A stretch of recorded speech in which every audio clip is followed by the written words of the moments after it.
DCGB ngunyan, ang nainot, pirming nanginginutan.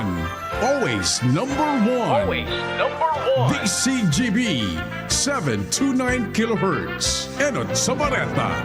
Enot sa Gabos. We wish you a Merry Christmas. We wish you a Merry Christmas. We wish you a Merry Christmas and a Happy New Year. Kami po miyembro kan KBP, kapisanan ng mga broadcaster ng Pilipinas. Ang oras po, alas 5:14.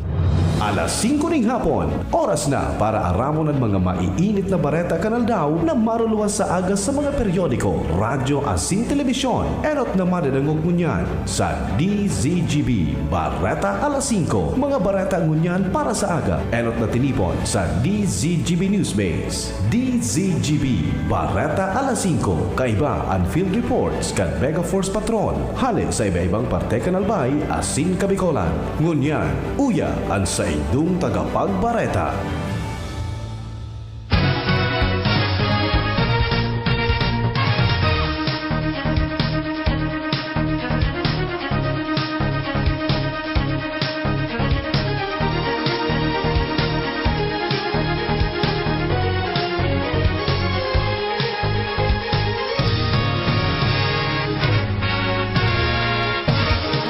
Maray na hapon mga tugang, aldaw po nin Webes. Ini po ang Bareta alas 5. Ako po si Joshua Bino, detalyes kan mga bareta sa lado nasyonal.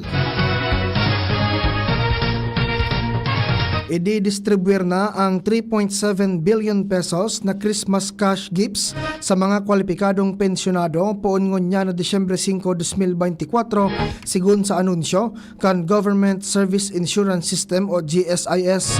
Makakaresibi ang 358,310 na pensyonado ni na Christmas cash gift na may katumbas na sarong bulan na pensyon pero limitado sa nanin sagkod 10,000 pesos sigun sa saindang pahayag. Sigun pa sa GSIS, ang mga old age as in disability pensioners sa irarom kan RA 8291, RA 660 as in Presidential Decree 1146 na may active status as in nagresibinin bulanan na pensyon na day mababa sa 5 taon sagkod Nobyembre 30, 2024 ang pwedeng magresibinin cash gift. Direktang ikikredit ang nasabi ng cash gift sa saindang GSIS e-cards. Mientras tanto, mabiyahe sa aga, Disyembre 6, ang sarong team kan Department of Justice o DOJ sa Indonesia para makipagkoordinar sa saindang counterpart katakod sa pagpapauli kay Mary Jane Veloso, ang Pinay na nasentensyahan na mapreso sagkod sa kasong may kinaaraman sa o dahil sa kasong may kinaaraman sa droga. Sigun kay Justice Undersecretary Raul Vasquez, paplansyawin ninda sa gobyerno kan Indonesia ang mga lakdang para maibalik na sa Pilipinas si Veloso. Kung wala nin magiging ulang, dakula ang posibilidad na digdi na magpasko sa Pilipinas ining si Veloso. Kumpiyansa naman ang DOJ na magiging madali na sana ang proseso sa lado kan Pilipinas oras na napakarin na sa Indonesia ang mga kinakaipuhan na dokumento. Sa iba pa niyatong bareta, inaprobara na kan House Committee on Population and Family Relations ang House Bill 11117 o propwestong Fraudulent Birth Certificate Cancellation Law. Objeto kay ni an ipawarang bisa ang mga birth certificate na peke o kaya illegal na nakuha kan mga dayuhan sa paagi kan administrative proceedings. Ipiga latag ang propesto kan mga kongresistang namamayo asin miyembro kan House Quad Committee bilang resulta kan investigasyon kay ni sa illegal na operasyon kan Philippine Offshore Gaming Operators o kaya POGO. Nagluwas sa pagdangog kan Quad Committee na dakul na mga Chinese nationals ang nakabakal nin mga daga asin propriedades gamit ang mga questionableng mga dokumento na nagpapahiling na sinda mga Pilipino. Sigun kay Committee Vice Chairperson asin Masbate Representative Olga Ko, prioridad ang propwesto na maisalang sa deliberasyon sa plenaryo para tulos na makapasar asin maginlay. Tinawan doon ni Ko kay puwan ngunya na mapakusog ang integridad asin masiguro na malalaoman ang Philippine Civil Registry database para maprotehiran ang mga impormasyon na nakasaray digdi.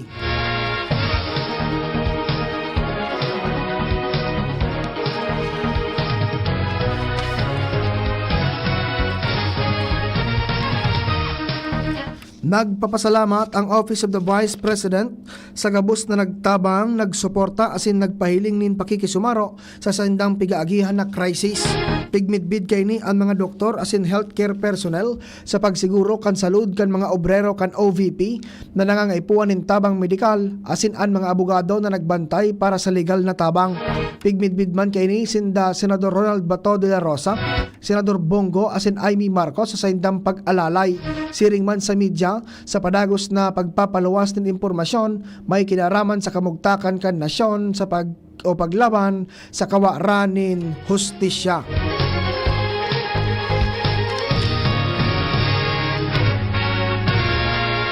Sa iba pa niya itong bareta, siniguro ni Armed Forces of the Philippines o AFP Intelligence Command Head, Lieutenant General Ferdinand Barandon, na wara nin dapat na ikahadit ang publiko dahil warang nabibilog asin wara manin paghuron nin kudita sa lado kan military sa tahaw kan isinangat na impeachment case kontra kay Vice President Sara Duterte.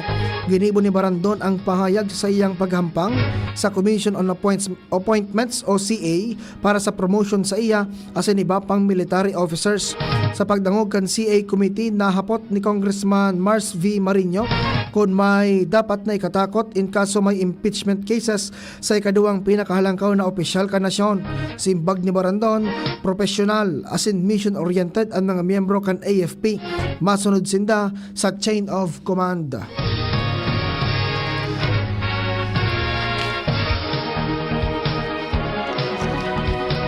Mientras tanto, mga tugang aminado ang France Embassy to the Philippines na nahadit ini sa pinakaultimong pangyayari sa West Philippine Sea. Matatandaan na kasuhapon Disyembre 4 kan sa Giraray na hinaras kan mga barko kan China ang mga barko kan Philippine Coast Guard asin kan Bureau of Fisheries and Aquatic Resources mantang nagbabiyahe sa kadagatan na sakop kan Pilipinas. Sigun sa embahada kan Pransya sa Pilipinas, sa Giraray ining nangapudan na igalang ang UN Convention on the Law of the Sea asin ang Freedom of Navigation. Tinawan doon ka nasabing embahada na kontrasinda sa paggamit kan anuman na puwersa na kontra sa international law asin ipinaramdom ang importansya kan pagkakaigwanin dialogo. Ipinaramdoman kan France Embassy sa Pilipinas ang naging desisyon kan arbitral court sa nasabi ng issue kan nakaagi pang July 12, 2016.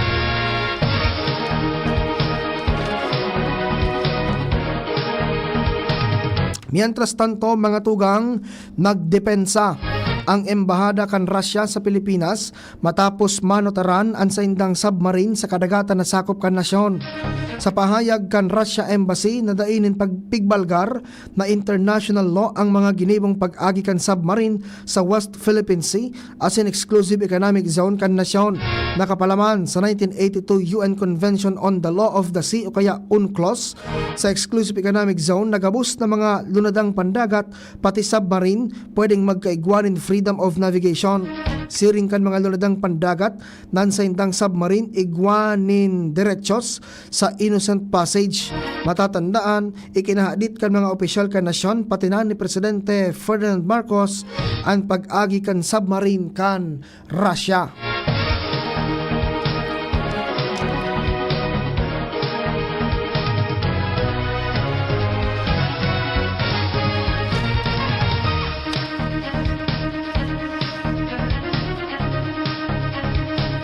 May posibilidad na tinabangan kan mga pogo actor si dating presidential spokesperson Harry Roque sa sayang pagdulag sa nasyon gamit ang pribadong eroplano pasiring sa Abu Dhabi.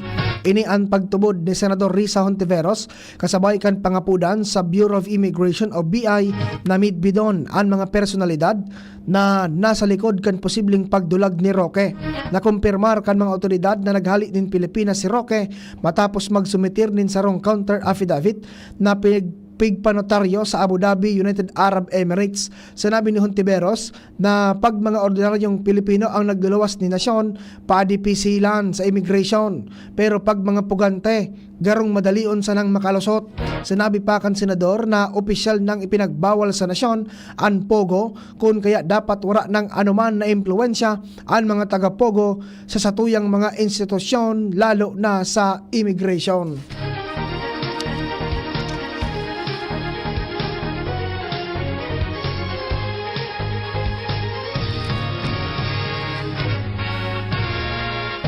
Mientras tanto, kinarampag kan Department of Justice o DOJ ang mga ahensya na pakusugon ang border security para day na maotro na makaluwas sa nasyon ang mga pigbubukod kan lay. Sigun kay Justice Undersecretary Nicholas Felix T, ang mga sikretong pagluwas sa nasyon ninda dating Bamban Tarlac Mayor Alice Guo asin Attorney Harry Roque sa ibong kan lookout order an makahadit. Partikular na ipinunto ni Yusek T ang mga backdoor exit kan Pilipinas kung sa'y wara nin marhay na bantay sa mga biyahero. Mientras na nagsayo mo man City na magkomento sa issue kung may kapabayaan ang embahada kan Pilipinas sa Abu Dhabi dahil day tulos ipinaaram sa gobyerno ang presensya kan mag-agom na Roque.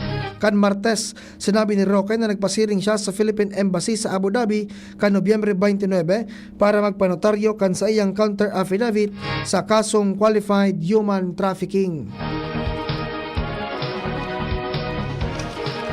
Mientras tanto, mga tugang nanindugan si dating presidential spokesman Harry Roque na day ini mabalik sa Pilipinas sagkod sa dainin ipapaluwas na kasuguan ang Korte Suprema.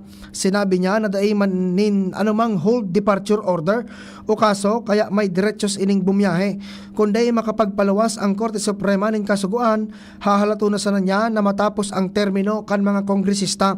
Matatandaan, nagsumite si Roque nin notarized counter affidavit halis sa Abu Dhabi dahil sa kaso kay ni na qualified human trafficking na sinangat sa iya na may koneksyon sa operasyon kan Philippine Offshore Gaming Operation o POGO Hub sa Porac, Pampanga. Nakahanda naman ang Bureau of Immigration sa kaso laban kay Roque matapos na mameke nin mga dokumento para ini makaluwas sa nasyon. Yan po mga tugang ang detalyes kan mga baratang unyan para sa aga. Mga bareta pong maruluwas sa mga dyaryo nasyonal. Alagad enot na po nindong nadangog sa Radyo DZGB. Ini po ang bareta alas 5. Sa pangarahan ni June Napoles sa Technical Department, si Jerome sa IT, si Shara Miliron sa Production Department. Sa pangaran po kan mga nagsurat kan mga bareta, News Director Mar de la Cruz, katawang si Jenny Balyaran asin Angel Mustaza. Ako po ang sa indong tagapagbareta, Joshua Bino. Salamat po kan sa indong pag-antabay. Ubo ng anak, nakababahala, baka plema.